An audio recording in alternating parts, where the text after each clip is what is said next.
520. Di sini saya akan review tentang ujian UTS. Yang pertama yaitu menjelaskan 20 keunggulan dan 20 kekurangan ekonomi Indonesia pada masing-masing presiden Indonesia. Atau dari sumber data harus menggunakan jurnal-jurnal terindeks Sinta, Scopus atau WOS.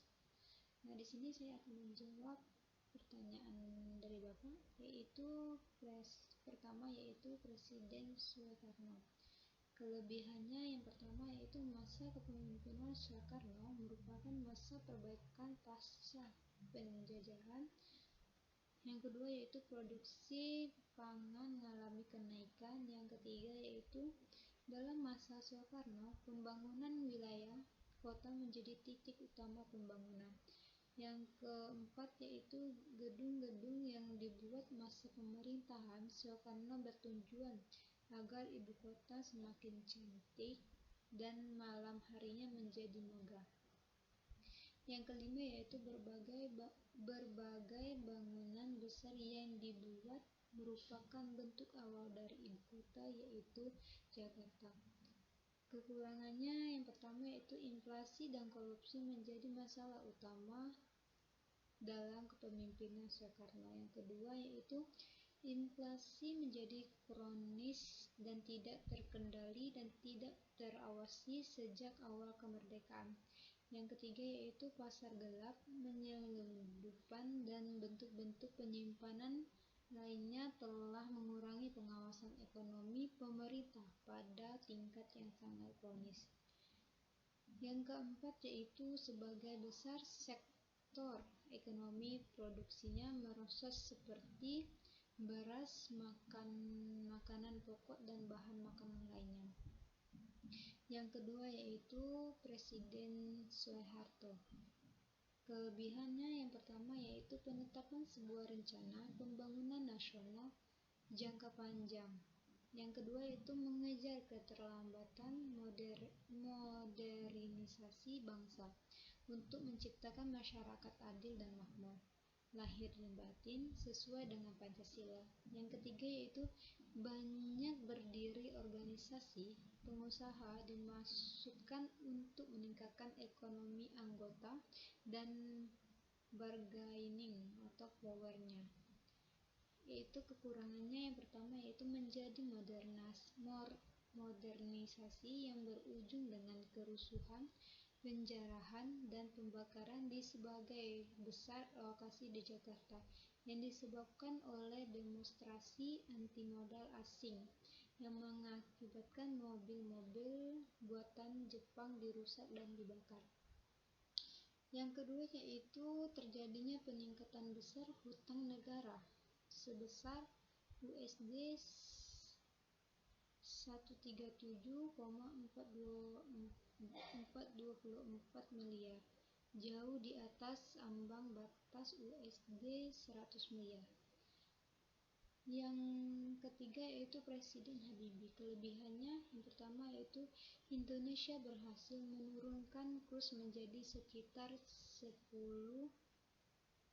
atau USD dengan Rp15 atau USD. Yang kedua yaitu nilai tukar rupiah naik ke level USD 6.500 atau USD.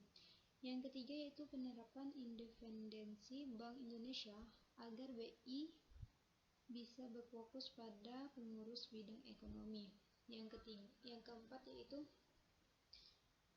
Habibie juga mengangkat pengusaha menjadi utusan khusus dan menggunakan dana pribadi dari pengusaha selama dalam tugas. Yang kelima yaitu Habibie memiliki konsep industri padat karya melalui konsep penerapan produk prioritas yang diterapkan dengan teknologi canggih sebagai nilai tambah dalam produksi. Yang keenam yaitu konsep tersebut mengandalkan pada keuntungan komparatif dengan orientasi pasar bebas dan ekspor penduduk pada karya dan sumber daya alam. Yang ketujuh yaitu kepercayaan investor asing akan kembali dan akan sangat membantu pemulihan ekonomi Indonesia.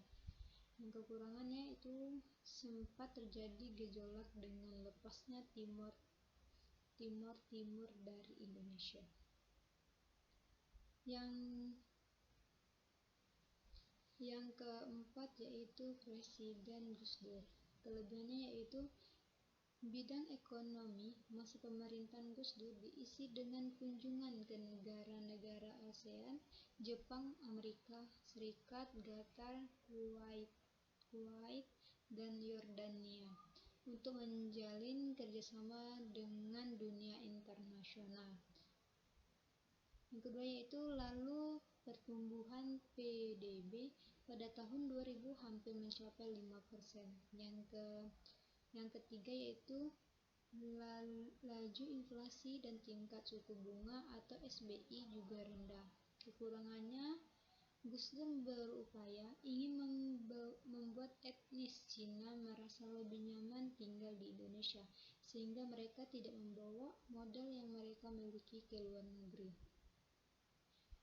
Berikutnya, IMF menunda pencairan bantuannya kepada pemerintah Indonesia, padahal roda perekonomian nasional ini sangat bergantungan pada bantuan IMF. Berikutnya, pergerakan IHSG atau Indeks Harga Saham Gabungan antara 30 Maret 2000 sampai 8 Maret 2001 menunjukkan penurunan yang disebabkan oleh lebih besarnya kegiatan penjualan daripada kegiatan pembelian dalam perdagangan saham di dalam negeri.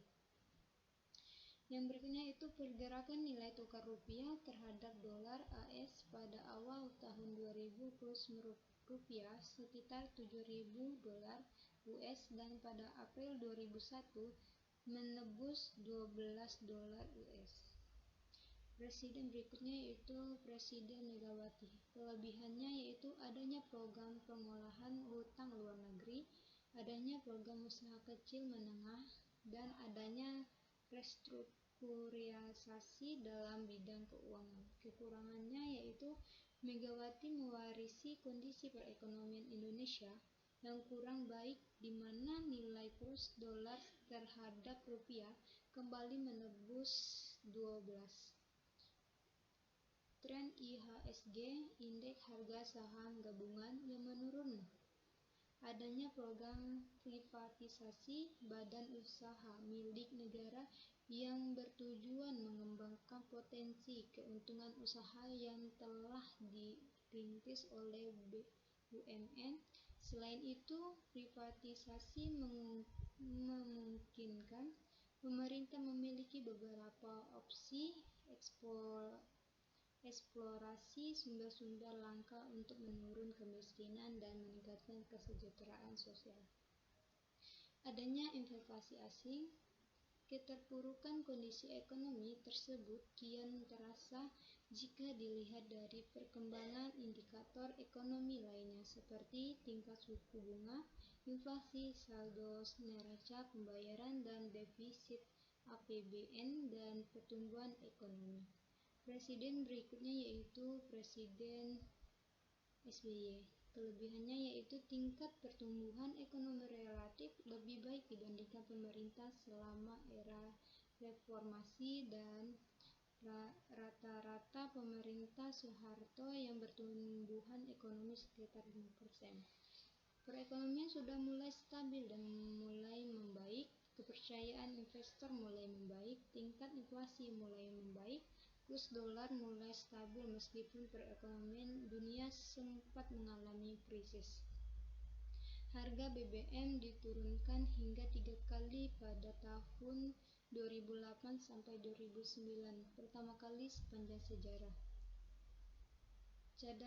Cadangan devisa pada tahun 2008 US 51 miliar, tertinggi sepanjang sejarah. Menurunnya rasio hutang negara terhadap PDB terus turun dari 56% pada tahun 2004 menjadi 34% pada tahun 2008. Perlunasan utang IMP, terlaksananya program-program pro-rakyat seperti BLT, BOS, beasiswa, Jamkemmas, PNPM Mandiri, dan KUR, tanpa agunan tambahan yang secara otomatis dapat memperbaiki tingkat ekonomi rakyat. Pemberantasan korupsi. Kekurangannya yaitu jumlah utang negara tertinggi sepanjang sejarah, yakni mencapai 1.667 triliun pada awal tahun 2009 atau 1.700 triliun per 31 Maret 2009. Inilah membengkakkan utang terbesar sepanjang sejarah. Tingkat pengeluaran untuk administrasi yang luar biasa tinggi mencapai sebesar 15% pada tahun 2006. Menunjukkan sesuatu penghamburan yang signifikan atas sumber daya publik, dianggap belum mampu menyelesaikan masalah Bank Senturi. Presiden berikutnya yaitu Presiden Jokowi. Kelebihannya pembangunan infrastruktur, penyediaan lapangan kerja, peningkatan konektivitas laut dengan pembangunan 27 pelabuhan baru dan 100 kapal penduduk tol laut. Kekurangannya yaitu besarnya dana subsidi dalam APBN yang mempersempit ruang fiskal. Pasar bebas ASEAN yang segera dimulai dan pada tahun 2014 sampai 2015. Ekonomi global mengalami perlambatan. Laju pertumbuhan ekspor sebesar 3,76%, lebih rendah daripada laju pertumbuhan impor sebesar 4,56%. Soal yang kedua yaitu lakukan review terhadap buku perekonomian Indonesia mulai dari judul, daftar isi, penerbitan, pokok bahasa, dan daftar pustaka. Jawabannya yaitu jika mengetahui hal-hal apa saja yang mempengaruhi perekonomian Indonesia, maka kita harus rajin melakukan studi literatur. Maka dari itu, salah satu yang mempengaruhi perekonomian di Indonesia, salah satunya adalah zakat. Jika ingin tahu lebih dalam tentang zakat dapat mempengaruhi perekonomian Indonesia, maka perlu bagi yang suka membaca untuk membaca buku dengan judul Pengaruh Zakat Terhadap Perekonomian Makro Indonesia. Penerbitnya yaitu Pusat Kajian Strategi Badan Amil Zakat Nasional atau Puskesbaznas. Daftar isi yaitu dilihat dari daftar isi buku ini membahas beberapa topik mulai dari konsep zakat dan ekonomi mikro, metode analisis dan pengelolaan, model dan definisi operasional variabel, jenis dan sumber data, teknik analisis data, hingga pada kesimpulan. Pokok pembahasan pada buku ini memiliki satu pokok bahasan yang membahas tentang dampak pengaruh zakat terhadap perekonomian mikro di Indonesia, sehingga didapatlah hasil bahwa zakat benar-benar terbukti berpengaruh positif terhadap perekonomian makro Indonesia. Kemudian selain itu, zakat juga terbukti dapat berkontribusi mengurangi jumlah penduduk miskin di Indonesia di setiap tahunnya. Daftar pustaka, sumber, dan referensi selama dan dalam proses pembuatan buku ini dapat dari beberapa kumpulan jurnal yang berindeks tinggi sehingga dapat mempengaruhi tingkat kepercayaan pembaca buku ini. Sekian dan terima kasih. Assalamualaikum warahmatullahi wabarakatuh. Kita lanjut lagi ke pemeriksaan UTS dan tugas mahasiswa selanjutnya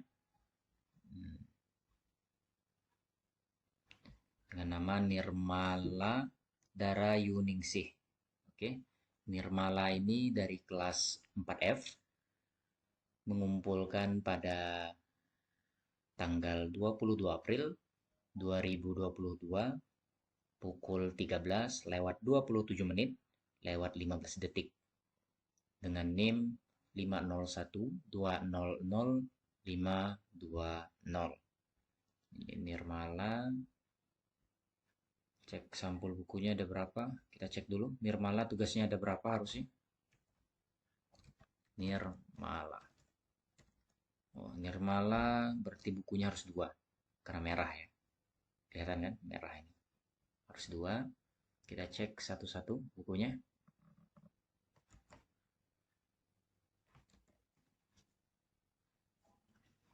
Oke, pengaruh zakat terhadap perekonomian makro Indonesia.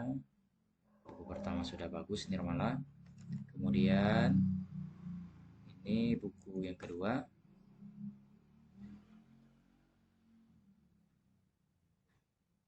Kebijakan moneter di Indonesia. Oke, bukunya sudah bagus. Lanjut ke daftar isi Nirmala. Daftar isi kita lihat ada berapa lembar.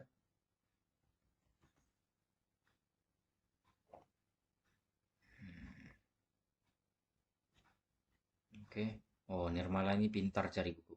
Bukunya hanya sekitar 63 lembar. Nirmala ini pintar sekali. Ya, tapi tidak masalah, tidak masalah. Yang penting ada bukunya, yang penting ada. Oke, kemudian ini 47 ya, 47. Targeting Basnas, daftar pustaka. Oke, Nirmala yang pintar mencari buku. Bukunya yang tipis-tipis saja, sekedar untuk syarat lulus ya, Nirmala. Penting cari 2 buku. Oke, kita coba. 63 dan 47. Tipis sekali Nirmala bukunya. Ini dan ini. 47. Ini berapa halaman ini? Kita download dulu. Buku kedua juga kita download terlebih dahulu. Oke. Yang Rian tadi dihapus saja. Ini Nirmala.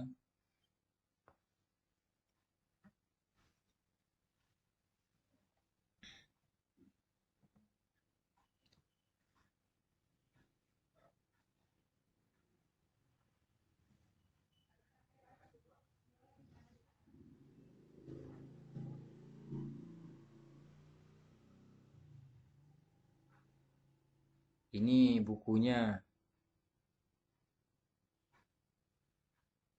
masih tidak rapi Nirmala. Belum dirapikan.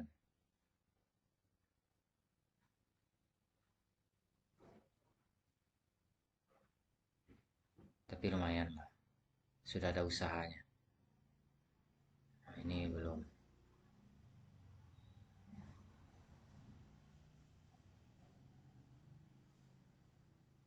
Oke lah.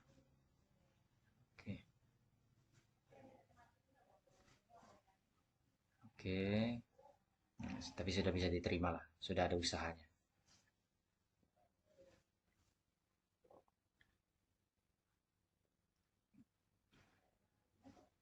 Nah, ini bukunya baru dari PDF ke Word ya. Belum dirapikan sama sekali. Nirmala ini masih belum ada usahanya berarti Nirmala. Masih kopi-kopi ini saja. Oke. Mirip buku ini. Spasinya diperbaiki Nirmala. Oke. Karena sudah ada 2 buku. Nirmala ini belum merapikan bukunya nih. Aduh. Tugasnya 80 Nirmala. Berarti 80 buku pertama, 80 buku kedua. Dibagi 2 jadi 80. Kalau rapi mungkin bisa 100 Nirmala. Oke, lanjut kita pemeriksaan UTS. Nirmala ini UTS-nya bagaimana? Kita coba cek. Nah, ini kan ada spasi-spasinya Nirmala. Sangat sedikit sekali.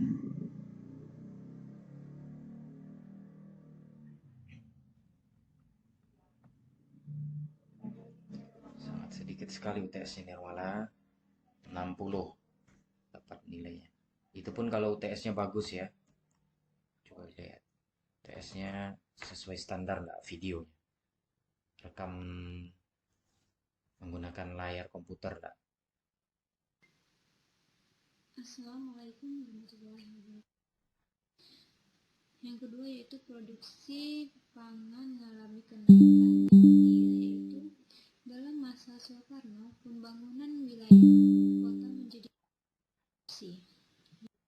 Pencairan dalam bidang Mana layarnya? 50% sumber daya Indonesia, mulai dari pada buku ekonomi yang makro Indonesia. Kemudian Rekam layarnya Nirmala 60.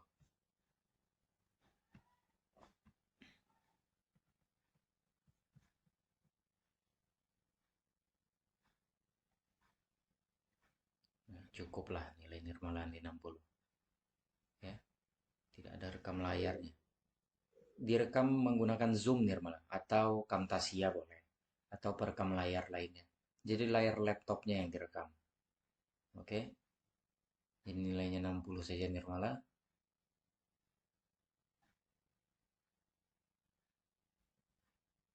Kita lanjut untuk mahasiswa selanjutnya nanti. Assalamualaikum warahmatullahi wabarakatuh.